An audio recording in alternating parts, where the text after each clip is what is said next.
Parshas Noach. This week's Parsha famously deals with the flood.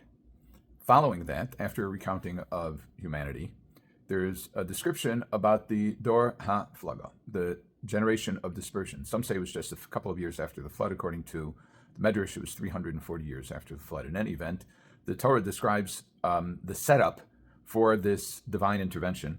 This is in Perek Yud Aleph. It starts with Pasuk Aleph, which is 11:1. Vayihi kol haaretz achas v'dvarim achadim. The entire world spoke the same language.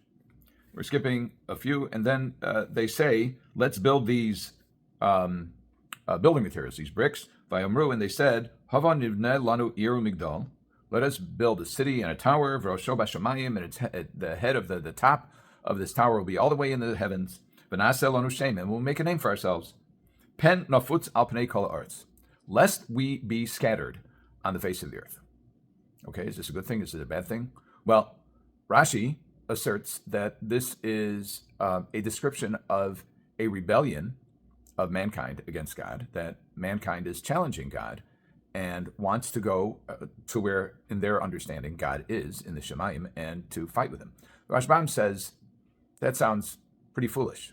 Not that Rashi's foolish, but that sounds like a foolish attempt. And he says, according to the understanding of my Rabbi, Rafael, that what they're really saying is that we want to make a totalitarian state. We want to make it one place, one language, one central authority that can control everybody. And they were afraid that people would scatter and would no longer be controllable. The Ralbag has what I think is an interesting approach, a unique approach, which is that he said, when Hashem says originally his mandate to man, Prero u'revu miluas haaretz, and a similar one to Noach, what he's saying is, I want you to scatter because I want you to diversify your risk. If something happens, if there happens to be a flood in one place, or a snowstorm, or an avalanche, or an earthquake that wipes out a bunch of people, if mankind is scattered across the globe, or at least not centralized in one place, then mankind will survive a natural disaster. So these three things are possible explanations of what was objectionable about this. And of course, they're in descending orders of moral offense. If you want to fight with God, that's pretty bad. If you want to have a totalitarian state, that's probably not as bad as fighting with God, but it's not good. If you just simply want everybody to be together and you're ignoring diversification of risk, that's not prudent, but the level of offense is significantly less. Okay, so that's the setup for what's going on. Now, let's look at Pasuk Hey, which is verse 5. Vayered Hashem liros es ha'ir ve'es hamigdal. Hashem descended to see the city and the tower. What does that mean? What does it mean? God has no body. He has no corporeal form. What does it mean he descended? Where did he descend from? Where did he go to? What does it mean he descended? That's question number one. And then we say, Asher banu b'nei Adam.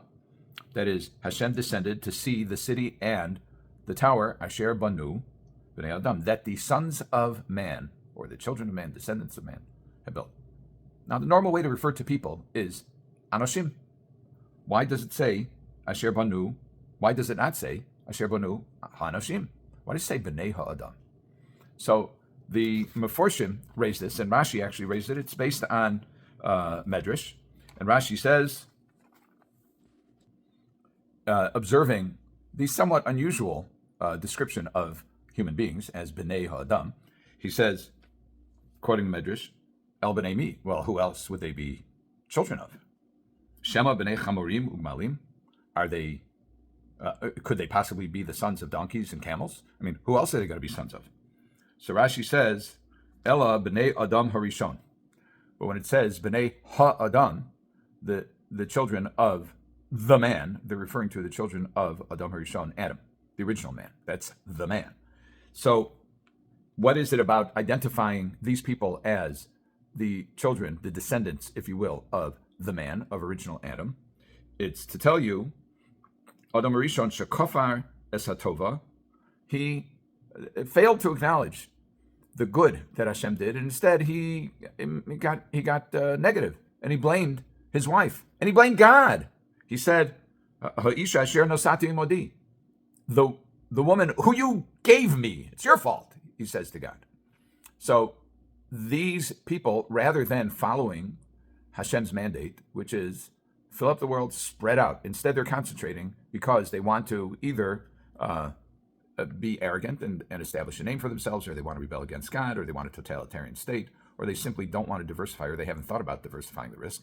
And they should be makire tov, not kafuye tov. They should acknowledge the good that Hashem did, and implicitly, and you follow his rules.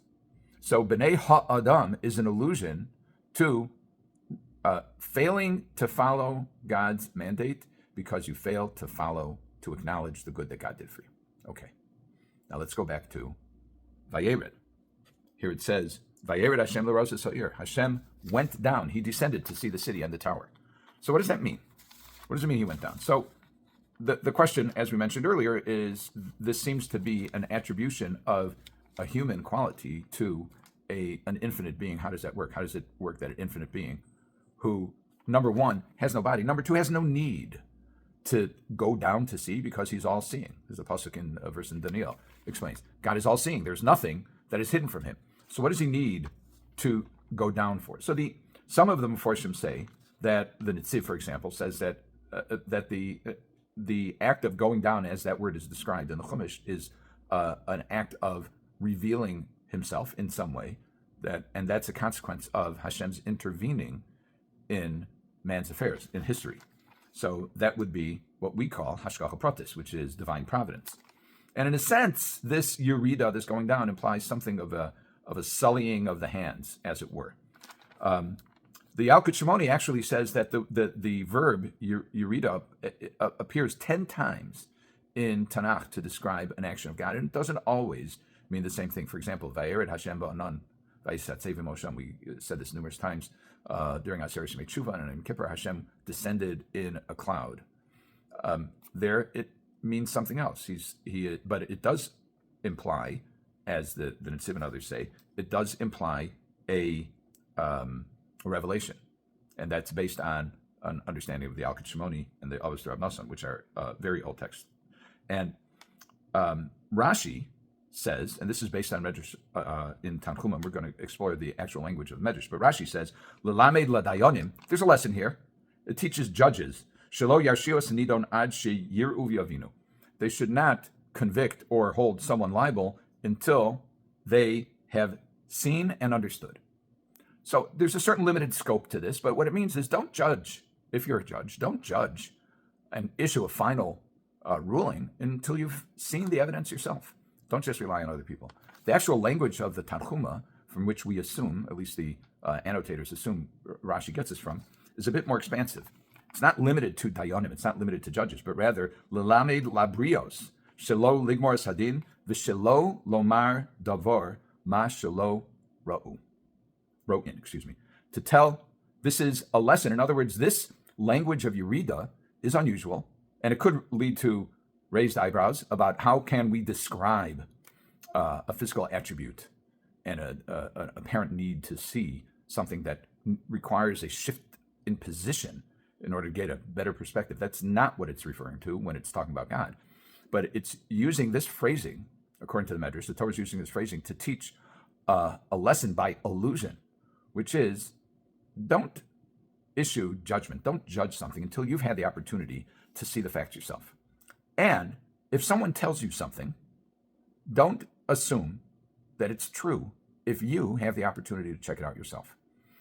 Now, I've had countless experiences where people who are credible people, generally, and they have integrity, they wouldn't deliberately lie, but they got something wrong. I heard someone tell me it was a legitimate inquiry that a person I was asking about was engaged in some nefarious behavior. And I even got the name and number of the person who supposedly saw it. And I called that person, and they said, well, that's not exactly what happened. And it turns out it wasn't like that at all. And we see this countless times. We see it in schools where parents just accept their children's versions of what happened in class, don't give an opportunity to the other side, to the teacher or to the children, other children, to act, to answer and to describe what happened from their perspective. Happened to me as a kid. If I would go to my parents and say, my brother hit me, they might have gone to him and assumed that I was being 100% comprehensively truthful and gone to him and punished him for hitting me. But instead, they would ask him, and he would say, Well, he hit me first.